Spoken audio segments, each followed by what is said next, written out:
Eva Mendes, actrice emblématique pour ses rôles dans La Nuit nous appartient, Training Day, Fast and Furious, Too Fast, Too Furious, Hitch ou encore le superbe Ghost Rider, attends je relève un truc dans le script, a disparu d'Hollywood. Mais c'est pas la seule, il y a un paquet d'acteurs des années 2000 dont on a oublié l'existence, mais on va voir un peu ce qu'ils sont devenus quoi. D'ailleurs revenons sur Eva Mendes qui a totalement changé de vie. La dernière fois qu'on l'a vue dans un film, c'était dans Lost Driver en 2014, il y a 10 ans. Après ce film, elle décide à la fois de se consacrer à sa vie de famille, mais aussi de lancer un nouveau business. D'Hollywood, elle est passée aux éponges. Tranquille, hein, même son gars valide l'idée. D'ailleurs, tu le connais puisque c'est tout simplement Ryan Gosling. En pleine promo de Barbie, il a fait une OP gratuite pour sa femme. Eva Mendes makes a sponge. Ça fait plaisir. Les éponges, finalement une suite logique pour l'actrice qui jouait dans Cleaner. Nettoyeuse. 2002, c'est la sortie d'un film culte porté par un chien qui parle en 3D, Scooby-Doo. Salut, c'est Nino. Freddie Prinze Jr., Sarah Michelle Gellar, Matthew Lillard, Linda Cardellini, Mr Bean, on est sur un casting parfait qui transpire le Pentacourt ou la Game Boy Advance. Mais c'est pas des têtes qu'on a l'habitude de voir sur les affiches du UGC du coin, ils datent. On va commencer avec Freddy, déjà il ressemble à ça maintenant. Yeah. Bon, il a pas totalement abandonné le ciné puisqu'il a joué dans un film Netflix de Noël en 2022.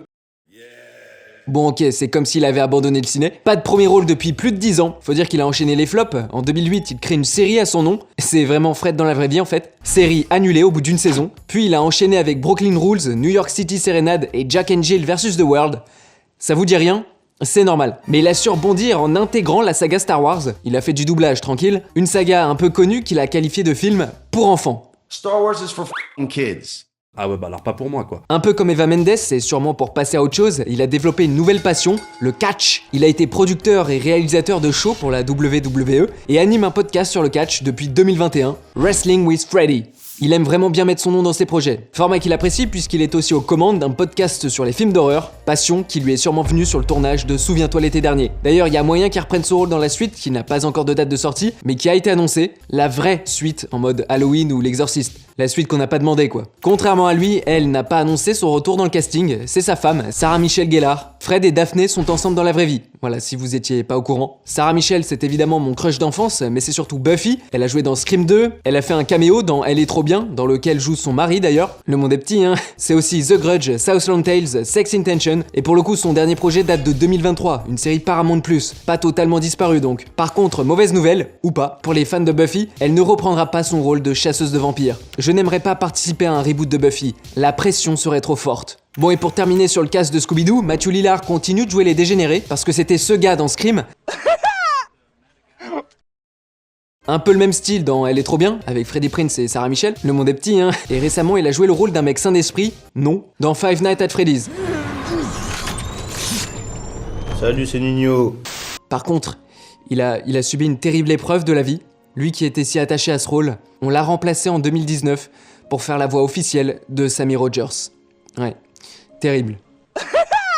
Quant à Linda Cardellini, elle a enchaîné quelques rôles depuis celui de Vera, rien de transcendant non plus, hein. Elle a tourné chez Marvel et dans le biopic d'Al Capone de Josh Trank, un autre porté disparu d'ailleurs. On revient sur Souviens-toi l'été dernier, il y avait une autre actrice dans le cast, Jennifer Love Hewitt, que tu connais surtout pour son rôle dans Ghost Whisperer. La série que tout le monde a regardée, mais jamais en entier. Faut rappeler quand même qu'elle a été nommée pour les Golden Globes pour ce rôle dans La double vie de Samantha, téléfilm adapté en série, The Client List, et depuis son arrêt, on l'a pas beaucoup vue. Elle a fait une pause dans sa carrière et a fondé deux choses, une famille avec un acteur de The Client List, mais aussi une marque de papeterie, si jamais t'as besoin d'un t-shirt froissé. Ça n'a rien à voir avec la papeterie, mais c'est proposé sur son site.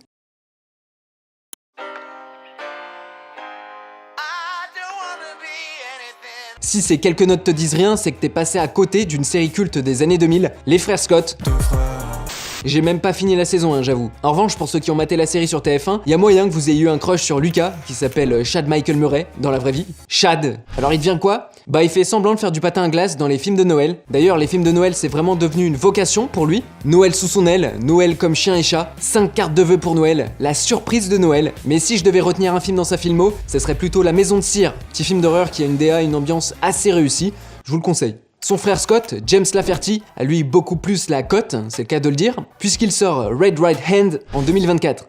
Trop envie de voir ça quoi. Bon, on l'a quand même vu dans Donnie Darko 2. Bon, le seul truc notable que j'ai trouvé, c'est son passage dans The Haunting of Hill House. Par contre, il est toujours aussi bon au basket. Il a aussi profité des 20 ans de la série pour faire une petite photo bien nostalgique avec Chad. En parlant de frères, il y a des vrais jumeaux qui cassaient les couilles dans les hôtels ou les bateaux dans les années 2000. C'est Zach et Cody, Dylan et Cole Sprouse. D'ailleurs, ils se battaient vraiment pendant les tournages. Nous nous sommes battus à coups de poing une fois. C'est la puberté. Les frères se battent. Et ils ont cette gueule maintenant. C'est facile de les différencier. Il y en a un qui joue dans des comédies romantiques de merde sur Netflix et l'autre joue dans des comédies romantiques de merde sur Amazon Prime. Donc ça n'a rien à voir. Disaster. À côté des plateaux de tournage, Dylan il a joué les entrepreneurs en ouvrant une brasserie, tandis que Cole est branché photo. D'ailleurs, il est plutôt doué.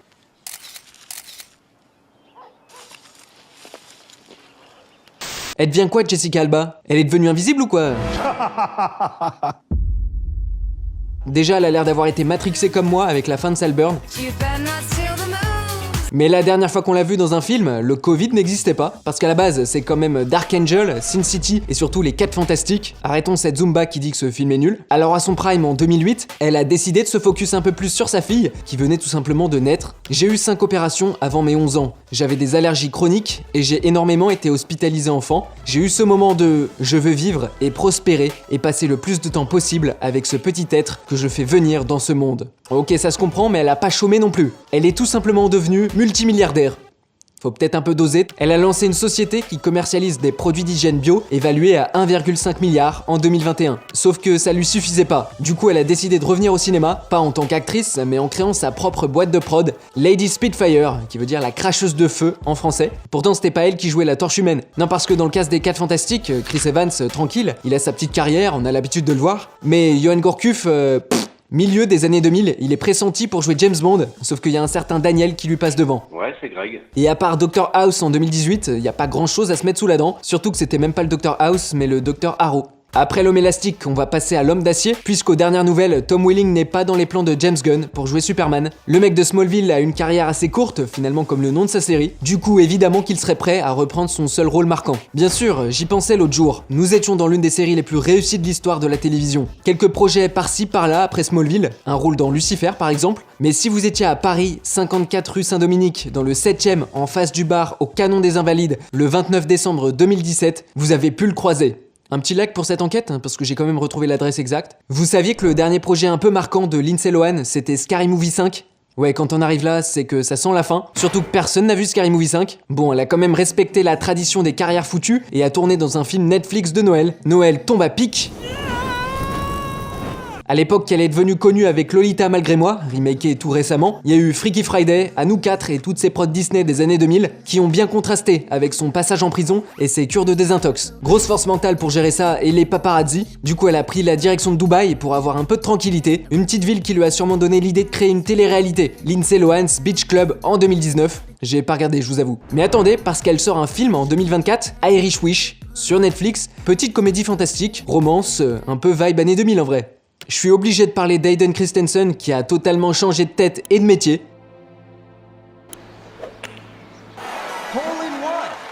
Ok, bon, celui qu'on connaît n'a pas Insta, mais c'est pas pour autant qu'on n'a plus de nouvelles. Déjà, faut faire un petit flashback. C'est devenu une star avec Jumper en 2008, sauf qu'il en a eu marre de la fame.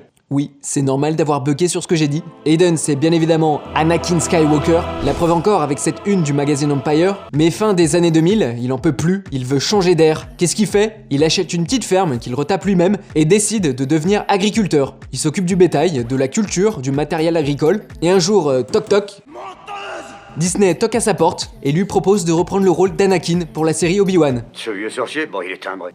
Il dit oui, et il a bien fait vu le soutien des fans. Dommage que la série soit aussi bonne que ce mec au volant. Ils nous font exploser. Au fait, on n'avait toujours pas terminé avec le cast de Souviens-toi l'été dernier. Il manquait ce mec, Ryan Phillippe, parce que même s'il a sorti pas mal de projets entre ça et aujourd'hui, rien n'a été aussi marquant que le rôle de Barry ou celui de Sebastian dans Sex Intention, avec toujours Sarah Michelle, et surtout Reese Witherspoon, qui devient sa femme jusqu'en 2007. 3 ans plus tard, il sortira avec une autre actrice blonde, Amanda Seyfried, mais on s'arrête là sur le point gossip. On a parlé de Sex Intentions, on va parler de Sex Crimes, On reste dans le cul, quoi. qui n'ont ni l'un ni l'autre le mot sexe dans leur titre original au passage. La France que j'aime. Denise Richards se fait remarquer à la toute fin des années 90 avec Starship Troopers et Sex Crimes du coup, sauf qu'elle a malheureusement dû sombrer dans... Puis plus rien depuis 2021, et pour cause, elle s'est fait tirer dessus. un mec un poil tendu en voiture. L'Amérique que j'aime. Ce que j'ai vécu hier avec mon mari, c'était la situation la plus terrifiante dans laquelle je me suis retrouvé. Et la nouvelle génération risque de l'oublier parce que même ses enfants ne regardent pas ces films. Ils ne veulent rien voir de ce que j'ai fait. Je n'ai pas le temps, mon esprit est ailleurs. Ça vient pas de Platon mais de Prison Break. Et Wentworth Miller, qui jouait Michael Scofield, a désormais 51 ans. Alors il a repris son rôle culte en 2017 pour la saison 5 de Prison Break. Il a fait quelques apparitions dans des séries d'ici, mais c'est tout. Quand on va sur son Insta, on tombe sur rien. Un tapis Twister à la limite. Ses prises de position et sa vie privée ont finalement bien fait plus parler que ses projets ces dernières années. En 2013, il fait son coming out, il est malheureusement victime d'homophobie et révèle qu'il a déjà fait plusieurs tentatives de suicide. Plus tard, il ajoute qu'il ne jouera plus jamais le rôle d'un personnage hétéro. Et enfin, pour rester sur une note pas du tout fun, il annonce à l'été 2021 qu'il est atteint d'autisme. Cet automne marquera un an depuis que j'ai reçu mon diagnostic informel d'autisme, précédé par un autodiagnostic, suivi d'un diagnostic officiel. Ce fut un processus long et imparfait qui aurait bien besoin d'une mise à jour. Mais sinon, Wentworth a joué dans Buffy avec Sarah, Ghost Whisperer avec Jennifer et Batwoman avec Tom. Donc le monde est petit, hein. J'ai jamais regardé Malcolm, je pensais que c'était lui Malcolm. En revanche, je sais qui est Frankie Muniz. Et ce qu'il faut savoir sur sa carrière, c'est qu'après avoir brillé dans Malcolm, il est devenu pilote automobile. Malgré un accident, il a continué cette discipline jusqu'à encore aujourd'hui. Et il y a moyen que son gosse lui demande s'il peut jouer avec la voiture qui fait ça. Vous savez quel est le point commun entre lui et Mike de Desperate ? Leur prénom commence par la lettre M. Ouais, mais ils ont surtout tous les deux participé à Danse avec les stars. James Denton, c'est un peu le GOAT des téléfilms de Noël sur TF1, mais il en avait peut-être marre de passer qu'entre 14 et 16. Lui, il veut le prime time à 21h, donc Danse avec les stars, c'est une aubaine, surtout pour un musicien. Bon, il serait peut-être pas un peu désespéré quand même. Je suis archi fan de cette série, donc j'étais obligé de terminer avec le cast. Et on va commencer avec ma préf, Suzanne. Bien sûr que non. Brie, qui n'a pas fait grand chose après Desperate, on a pu la voir passer une tête dans la série You. Eva Longoria est toujours dans le ciné, elle a même réalisé un film, Flaming Hot, sur un mec qui a créé des chips. Terry Hatcher a pris le même train que James Denton, celui des téléfilms de Noël. Ils en ont même fait un ensemble. Autre point commun, elle est passée dans une émission de TF1, Masked Singer. Terminer une carrière dans un costume de coccinelle devant Kev Adams, une masterclass digne de la fin de Breaking Bad. I was acting. Sa fille dans la série s'appelle Julie et dans la vraie vie elle s'appelle Andrea Bowen et ça fera plaisir qu'aux fans, mais elle est en couple avec le mec qui jouait Eddie. Qui ne craquerait pas pour ce mec ? Ou celui-ci aussi. Dave est archi actif sur TikTok si jamais vous voulez réveiller des traumas. Felicity Huffman a peut-être trop regardé la série puisqu'elle est passée par la case prison après avoir versé des pots de vin pour que ses enfants intègrent des universités très cotées. Quant à ses gosses, les jumeaux Scavo, on a pu les voir dans The Leftovers, incroyable série, et en tant que videur dans The Batman.